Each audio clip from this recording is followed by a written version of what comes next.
intend thus to truly push the limits of what has too long been construed as an elitist and restrictive categorization, that of the concept of religion rather than faith or spirituality, as well as who is allowed to define both its boundaries, morals, doctrines, and prophets or prophetesses.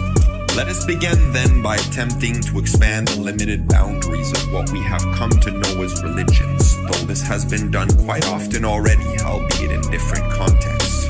Because of the interest for superhero culture in comics, science fiction, myths, and popular lore, as well as religious ones, mainstream and underground musicians, artists, and actors have for a significant amount of time now begun taking on both prophetic and fictional characters and bringing them to life, to the point where their fans have to varying extents accepted them as an almost messianic fulfillment of what I have chosen here to dub the age of superheroes.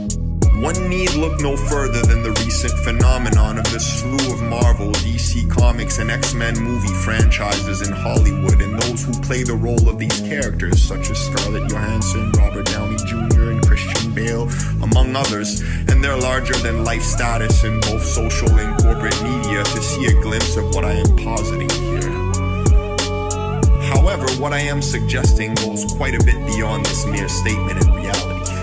Disillusion with religious conservatives and their outdated patriarchal, homophobic prophets, as well as their revelations, apocalypse, or second coming that just never seem to come, because each time the prophets come, they are slaughtered or hailed as false figures such as Baha'is or Babis in 19th century Persia.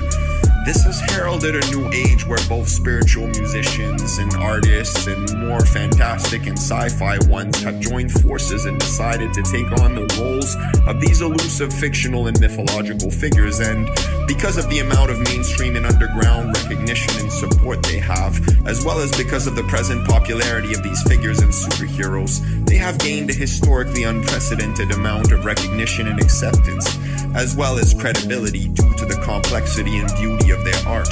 which other so-called gurus and messianic quacks seem to lack. What I speak of may sound quite odd and unsound and questionable to many, perhaps even ludicrous. However, I have myriad concrete examples to offer in support of the previous claim.